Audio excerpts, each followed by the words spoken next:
For those of you who follow politics, city politics, HCC, board elections, runoffs coming up, just a reminder, December 14th is the runoff elections for City Council and for HCC seats. But we really wanted to just talk about this in a larger context and give you a sense of the city from a different perspective, as I said in the beginning, and as we said in the first segment with our wonderful guest, Dr. Lester King from the Shell Center for Sustainability. We're going to do a little walkthrough now of each council districts, A through J, A through K, J-I-J-K, and walk through each one of the council districts to give you a little feel and a flavor for what's happening in each one of those districts or what's not happening, because the contrast, the variety is so fascinating when you dive into the research. So let's do that. Let's start with A. Let's just go, I guess it's easier to go alphabetically than it is anything else, isn't it? That's right, that's right. So A would be those neighborhoods such as Fairbanks and the Spring Branch area, kind of bordered around 290, heading out to the northwest side, and I-10. And the Spring Branch area is changing rapidly. It's a lot of development out there, but there's a lot of manufacturing as well, which is still good for the most part. They have, not bad population growth, kind of down the center for the city. They're also performing pretty well in terms of graduation. The average graduation rate is 77% approximately in the city. It's not as good as people would like it. Right. Spring Branch kind of performs above that area. In terms of voting, they're not so great. Not so great. They're the third worst performing in terms of participating in city council elections. In terms of poverty, they're right down the middle. They are the average, which is 22.8% in the city. Other things that I'd like to mention is housing costs. Who's spending more, affordability rather, for housing. And we measure that as spending no more than 30% of your income on housing. And so they come out on the better end, but the worst end is 33% in the city, and the best is 24%. Well, they're the fourth best performing, which means that they are still between 24 and 30%. And so Houston is in a kind of precarious situation with that 5% kind of a variation between the best and the worst. What we saw from the HCC campus out on I-10 that covers Spring Branch, when you mentioned the most manufacturing jobs, that they were able to really find jobs for their students graduating right there in that area, because their industry is there still from the manufacturing perspective. Yes, yes. When it comes to population using transit, they're not using transit in that area.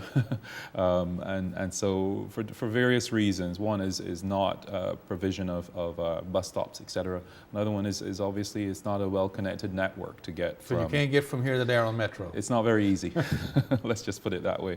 In terms of population living in the flood area, kind of average as well. Okay. I would say for that district. But they've had some challenges with flooding in that area too. But not a lot of challenges with flooding in that area. But yes, the average is 32 and a half, kind of 32,000 people in each district on average are affected by flooding. And so again, they perform more in the middle in the city. Which now brings us to the stepchild, which has always been the stepchild district since anyone can remember, which is District B. Right, so that would be Kashmir and the 5th Ward area. So District B is not growing too badly in terms of population. You get a little bit less than the average, which is about 30,000 people every year coming to the city. In terms of graduation, it's the fourth worst performing. It's not the worst, but it's the fourth worst performing. Voting is on average for the city, which is at 7% approximately. When it comes to poverty, though, it's the second highest poor of the districts. It's also 1 in 3 persons, I think, live in poverty in district. That's exactly correct. In fact, District B trails the city when it comes to income, and that would be the average income being $28,000 a year per household. To get through the rest of the districts, we're going to have to move a little quicker. So let's move on to District C, which is a great voting turnout district, strong socioeconomic indicators, et cetera. I don't mind doing that, except that I would be remiss if I didn't add that District B also leads the city in unemployment. Yes, thank you. Okay, and so District C is one of the better performing districts in the city. That would be the Heights area, Maryland University, and Washington Avenue. Somebody mentioned that in Montrose, you have about 9 different supermarkets within a 5-mile area. So that's a pretty good performing district in the city. So on District most B has indicators, food deserts, and C has proliferation of. the opposite. Right. The opposite. So if the city wanted to create a model to strive towards, it would be District C. Okay. Very well performing. That's only for the sake of time. D. And so D, again, one of those kind of areas where we have what we like to call these persistent problems, wicked problems, because Wicked they problems. occur all, year after year, and we don't seem to be able to stamp them out. Right. District D would be the 3rd Ward area, OST, Sunnyside, South Acres. District D follows along the same line as District B, in fact. District D is the 2nd highest unemployment rate in the city, which would be it's approximately 11% unemployment in that district. When it comes to income, they are pretty much a little bit less than average, which is around $40,000 for the district. Okay, and E, just for the sake of time, I'm going to try to get through them, and then we're going to do a follow-up in January and do a deeper dive in all of these. But for now, so I found that districts E and I, for the most part, are kind of outliers. okay, That's the far north east and the far southeast of the city, Clear Lake, etc. And so they're not very representative of the city of Houston at all. In those districts, we also found metro stops don't really operate as well as other parts of the city either. F, G, and H. Let's see if we can get through them real quick. So F would be Alief, Eldridge, and those districts are not very well performing districts. They're, again, way out to the west side. You would find District F. District F is the worst performing district when it comes to housing affordability. They're at the 34% of the average person spends 34% of their income on housing costs out in District F.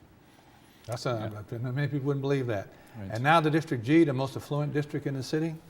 District G, you mentioned it, the Energy Corridor area. So that district, Memorial, Briar Forest, Uptown, and the Galleria. District G and District C would be leading the city in most indicators in this study. And then District H, which is the highest number for Hispanics and the challenge for economic development. Is that correct? That's right. And so, we found that because Hispanics occupy 44% of the population in Houston, they end up, a lot of the things that happen around the Hispanic group end up being the average for the city. Mm-hmm. Mm-hmm. So you're not going to find District H being outliers in any one area, except in the percentage of land area that's single family housing. District H leads that with 35% of the land area being dedicated to single family housing. And we talked a little bit about I, but it's really a Hispanic district with 80% Hispanic population, is it not? Yes, it operates very similarly to H as well for that reason. And that would be, downtown is actually considered part of District I, and then the east side of Houston. And a lot of good things are happening out in the Harrisburg area, the east side. Oh yeah, great development, redevelopment. A lot of great navigation, new corridor, all that stuff. Yes. Let's jump to J, which I think surprises people because of the high poverty in that area. Right, so we added 2 city council districts, and District J is one of the smaller city council districts, but it is also one of the more dense areas in Houston. It also accounts for a lot of the, we talk about people coming from all over the world to Houston, and it's a lot of different nations, etc. They're all concentrated in District J. District J is a wicked problem in that area is a wicked problem in the city. It accounts for the Gulfton area, Westwood, as we mentioned, and Sharpstown, of course. That district trails in graduation. Less than half of the students in that district graduate.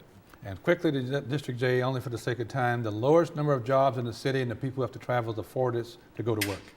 That's exactly right. If we were to run a rail line down Bissonnette or Bel Air, we could capture a lot of those people and also support their ability to connect to the other Richmond parts of rail the city. that we've been fighting, they need it down there. I think Bissonnette and Bel Air could definitely benefit from having rail and in general, more connectivity throughout the city. I wanted to give you just a teaser with Dr. Lester King this day.